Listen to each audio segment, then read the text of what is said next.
सोचो, साल है 2025। आप उठते हो सूरज की रोशनी की उम्मीद में, लेकिन आपको मिलता है एक अजीब अंधेरा। खिड़की से बाहर देखते हो तो पता चलता है कि बादल नहीं है। ऐसा लग रहा है जैसे सूरज गायब हो गया हो। ये कोई साइंस फिक्शन फिल्म का सीन नहीं है, ये हमारा थॉट एक्सपेरिमेंट है। क्या हो अगर सूरज गायब हो जाए? घबराओ मत, सूरज अभी कहीं नहीं जा रहा है। ये जलती हुई गैस का एक विशाल गोला है, कोई बल्ब नहीं जो बंद कर दो। लेकिन साइंटिफिक क्यूरियोसिटी के लिए चलो इस इम्पॉसिबल सिनेरियो को एक्सप्लोर करते हैं और समझते हैं इसके इफेक्ट्स हमारे प्लैनेट और सोलर सिस्टम पर। सूरज के अचानक गायब होने से इवेंट्स का एक चेन रिएक्शन शुरू हो जाएगा। हर मिनट नए और ड्रामेटिक चेंजेस आएंगे। हमारी जर्नी शुरू होती है इस समझ से कि सूरज की ग्रेविटी ही पूरे सोलर सिस्टम को एक साथ रखती है, बड़े जुपिटर से लेकर छोटे से एस्ट्रॉयड तक सबको ऑर्बिट में। सूरज की ग्रेविटी के बिना प्लैनेट्स अंतरिक्ष में ऐसे उड़ जाएंगे जैसे गुलेल से पत्थर। लेकिन अर्थ पर इफेक्ट्स बहुत जल्दी और भयानक होंगे। जैसे ही सूरज की रोशनी गायब होगी, हमारा प्लैनेट अंधेरे में डूब जाएगा और टेम्परेचर तेजी से गिरने लगेगा। अब हम मिनट बाय मिनट इस स्कैरी सिचुएशन को समझेंगे। पहले कुछ मिनट्स में सबसे बड़ा बदलाव होगा अचानक और पूरा अंधेरा हमारे प्लैनेट पर। सूरज की रोशनी, जिसे अर्थ तक पहुंचने में लगभग 8.3 मिनट्स लगते हैं, गायब हो जाएगी और हमेशा के लिए रात हो जाएगी। ये अंधेरा किसी भी रात जैसा नहीं होगा। ये एक घना, दिशा भ्रम करने वाला अंधेरा होगा। हमारे प्लैनेट पर इमीडिएट इंपैक्ट होगा टेम्परेचर का गिरना। सूरज की रेडिएशन ही अर्थ को गर्म और रहने लायक बनाती है। इसके बिना प्लैनेट तेजी से ठंडा होने लगेगा। पहले आवर में ग्लोबल टेम्परेचर कई डिग्री सेल्सियस गिर जाएगा। ये ज्यादा नहीं लगता, लेकिन सोचो इक्वेटर के पास के रीजन्स पर इंपैक्ट, जहां ट्रॉपिकल क्लाइमेट है। उन्हें वेदर पैटर्न्स में अचानक और भारी बदलाव का सामना करना पड़ेगा, जिससे कंफ्यूजन और केओस हो सकता है। जैसे जैसे घंटे बीतेंगे, टेम्परेचर का गिरना और भी ज्यादा सीवियर होता जाएगा।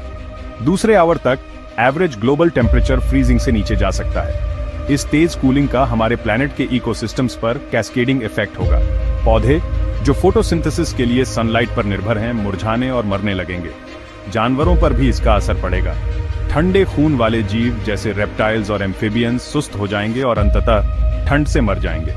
गर्म खून वाले जानवर, ह्यूमंस सहित, शुरू में थोड़ा बेहतर रहेंगे, लेकिन सनलाइट की कमी उनके सर्केडियन रिदम्स को बिगाड़ देगी, जिससे डिसोरिएंटेशन और पैनिक होगा। सोचो ह्यूमंस पर साइकोलॉजिकल इंपैक्ट क्या होगा। सूरज, जो हजारों सालों से जीवन और आशा का प्रतीक रहा है, अचानक गायब हो गया। लगातार अंधेरा, कड़ाके की ठंड और ये जानना कि सिचुएशन इरिवर्सिबल है, निश्चित रूप से वाइड स्प्रेड पैनिक और डिस्पेयर पैदा करेगा। लगभग 5वें आवर में हमें एक और बड़ा बदलाव दिखेगा। अर्थ अब सूरज की ग्रेविटी से ऑर्बिट में नहीं रहेगा और स्पेस में ड्रिफ्ट करने लगेगा। ये अचानक झटकेदार मूवमेंट नहीं होगा, बल्कि एक कंटिन्यूअस लिनियर ट्रेजेक्टरी होगी, उस डायरेक्शन में जिस डायरेक्शन में हम उस मोमेंट ट्रैवल कर रहे थे जब सूरज गायब हुआ था। सोलर रेडिएशन की एब्सेंस हमारे वेदर सिस्टम्स पर भी हैवक मचाएगी। वाटर साइकिल को चलाने के लिए कोई सूरज नहीं होगा, तो इवेपोरेशन बंद हो जाएगा, जिससे क्लाउड कवर तेजी से कम हो जाएगा। हवाएं, जो सोलर रेडिएशन के कारण टेम्परेचर डिफरेंशियल से चलती हैं, थम जाएंगी, जिससे पूरी दुनिया में एक अजीब स्टिलनेस आ जाएगी। 8वें आवर तक अर्थ की सरफेस काफी ठंडी हो जाएगी और टेम्परेचर्स गिरते रहेंगे। महासागर, जो हीट के विशाल रिजर्वॉयर्स हैं, सरफेस से नीचे की ओर जमने लगेंगे, लेकिन पानी की शीर वॉल्यूम के कारण इस प्रोसेस में काफी समय लगेगा। नीला प्लैनेट, जिसे हम घर कहते हैं, धीरे धीरे एक बंजर, बर्फीले वेस्टलैंड में बदल जाएगा।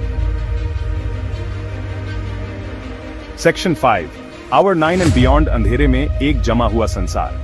जैसे ही हम 9th आवर और उसके बाद पहुंचते हैं, अर्थ एक बहुत अलग जगह होगी। प्लैनेट की सरफेस हमेशा के लिए बर्फ की गिरफ्त में होगी। टेम्परेचर्स फ्रीजिंग से बहुत नीचे गिर जाएंगे, जिससे सरफेस पर ज्यादातर लाइफ फॉर्म्स के लिए सर्वाइवल लगभग इम्पॉसिबल हो जाएगा।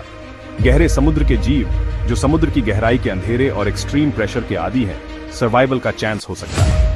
ये ऑर्गेनिजम्स, जो अक्सर हाइड्रोथर्मल वेंट्स के आसपास होते हैं, कीमोसिंथेसिस पर निर्भर करते हैं, एक ऐसा प्रोसेस जो इन वेंट्स से केमिकल्स को एनर्जी में बदल देता है, सनलाइट के बजाय।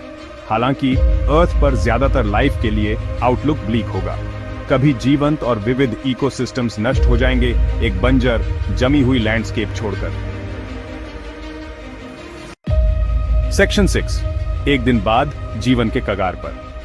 सूरज के गायब होने के एक पूरे दिन बाद अर्थ सूरज के महत्व का एक चिलिंग टेस्टामेंट होगी।